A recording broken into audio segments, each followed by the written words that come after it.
ఇక ఆంధ్రప్రదేశ్ ముఖ్యమంత్రిగా బాధ్యతలు చేపట్టిన చంద్రబాబు ఉన్నతాధికారులకు షాక్ ఇచ్చారు. సీఎంగా బాధ్యతలు చేపట్టిన చంద్రబాబును కలిసేందుకు పలువురు ఐఏఎస్, ఐపీఎస్లు ప్రయత్నించారు. అయితే వారికి చంద్రబాబు అపాయింట్మెంట్ ఇవ్వలేదు.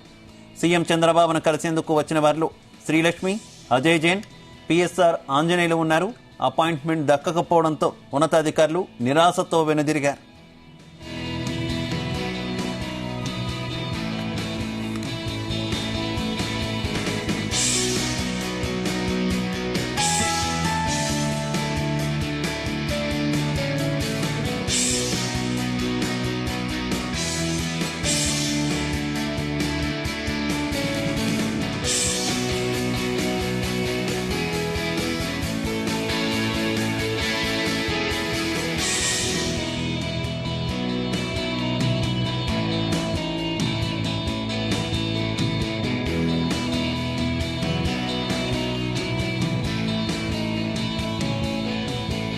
ఆంధ్రప్రదేశ్ ముఖ్యమంత్రిగా బాధ్యతలు చేపట్టిన చంద్రబాబును ఉన్నతాధికారులకు షాక్ ఇచ్చారు. సీఎంగా బాధ్యతలు చేపట్టిన బాబును కలిసేందుకు పలువురు ఐఏఎస్, ఐపీఎస్లు ప్రయత్నించారు.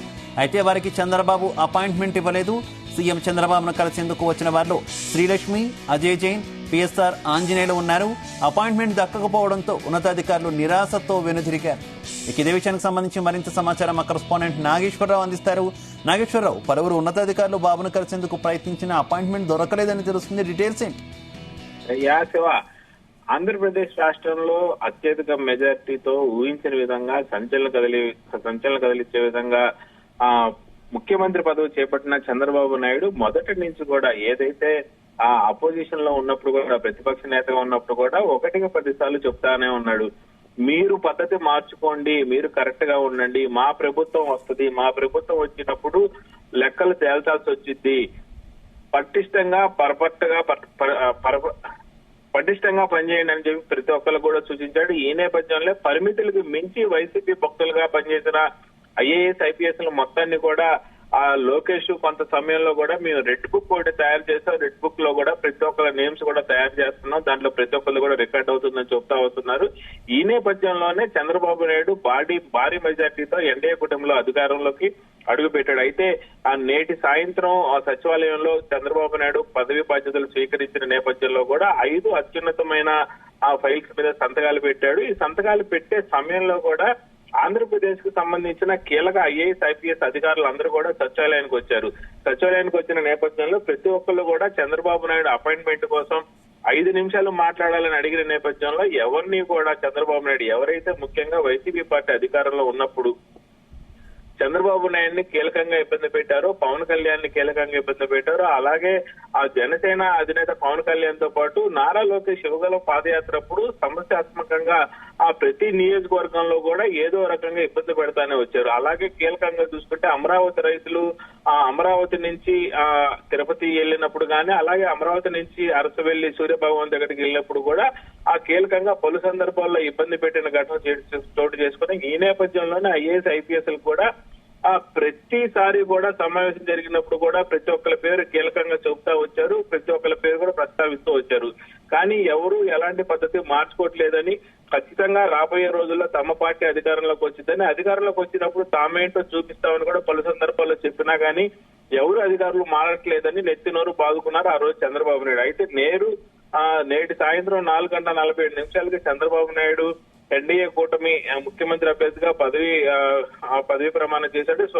ఆ బాధ్యతలు మొత్తం స్వీకరించారు. బాధ్యతలు స్వీకరించిన అనంతరం కూడా ఆయన కలవటానికి పెద్ద ఎత్తున సామాన్యులు కూడా దాదాపుగా 108 అంటే రాష్ట్ర వ్యాప్తంగా కూడా 108 వాహనం లాగా 108 మంది బాధ్యులు ఎవరైతే వైసీపీ హయాంలో బాధ్యులుగా ఉన్నారు, ప్రతి జిల్లా నుంచి కూడా 108 మంది గుర్తించారు. ఈ 108 మంది కూడా కలవటానికి చంద్రబాబు నాయుడు అనుమతి ఇచ్చాడు. అలాగే రాష్ట్ర వ్యాప్తంగా ఉన్న బాధితులు కానీ, ఎమ్మెల్యేలు కానీ, ఎంపీలు కానీ, వివిఐపీలు కానీ మొత్తంగా చూసుకుంటే దాదాపుగా 2000 మంది కలవటానికి చంద్రబాబు నాయుడిని వచ్చారు. పదవి బాధ్యతలు స్వీకరించిన తర్వాత ప్రతి ఒక్కరు కూడా అభినందించారు. అభినందించిన క్రమంలో ఐఏఎస్, ఐపీఎస్ గా ముఖ్యంగా వచ్చిన వారిలో శ్రీలక్ష్మి కానీ, అజయ్ జైన్ కానీ, పిఎస్ఆర్ ఆంజనేయులు గారు ఉన్నారు. వీళ్ళు గతంలో కూడా చంద్రబాబు నాయుడు భారీ మెజార్టీతో గెలిచి ఎన్డీఏ పక్ష నేతగా ఎన్నుకోక ముందు పదవి ప్రమాణ స్వీకారం చెయ్యక ముందు కూడా పలు సందర్భాల్లో ఉండవల్లిలోని చంద్రబాబు నివాసంలో కలవటానికి వెళ్లారు. కలవటానికి వెళ్లిన సందర్భంలో కూడా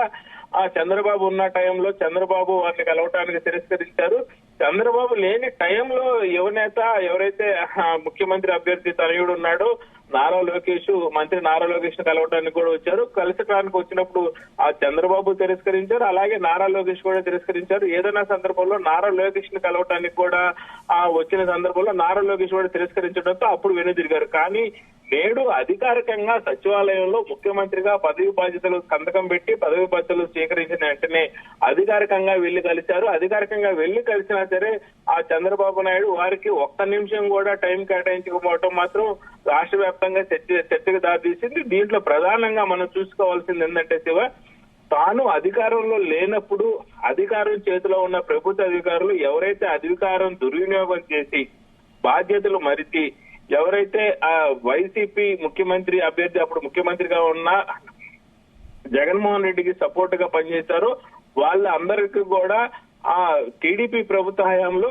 చోటు ఉండదనేది అయితే కీలక సంకేతం ఇచ్చారు. శ్రీలక్ష్మి ద్వారా, అజయ్ జైన్ ద్వారా, పిఎస్ఆర్ ఆంజనేయుల ద్వారా పూర్తిగా కూడా వీళ్ళని విస్మరించిన నేపథ్యంలో జిల్లా స్థాయి అధికారులు గాని, రాష్ట్ర స్థాయి అధికారులు గాని, అలాగే ఎవరైతే నామినేటెడ్ పోస్టులకు సంబంధించి కీలకంగా వ్యవహరించారో వాళ్ళందరూ కూడా టీడీపీ అధికారులకు వచ్చిన తర్వాత వాళ్ళందరికీ కీలక స్థానాలు ఉండవు, అలాగే వారికి సంబంధించిన పనులు కూడా ఏమీ జరగవు, వారు దూరంగా ఉంటే మంచిదని చంద్రబాబు నాయుడు డైరెక్ట్ గా ఇండికేషన్ ఇచ్చినట్టయింది. ప్రస్తుతానికైతే రాష్ట్ర వ్యాప్తంగా కూడా ఐఏఎస్ ఐపీఎస్ ను తిరస్కరించిన పంపించిన నేపథ్యంలో టీడీపీ కార్యకర్తలకి, జనసేన కార్యకర్తలకి, బీజేపీ కార్యకర్తలకి పండగ వాతావరణం ఉండగా వైసీపీ కార్యకర్తలకు కానీ టీడీపీ ప్రభుత్వానికి వ్యతిరేకంగా పనిచేసిన ప్రభుత్వ అధికారులకు కానీ గుండె గుబైలు అనటంలో ఎటువంటి సందేహం లేదు Shiva. Okay Nageswararao, thank you.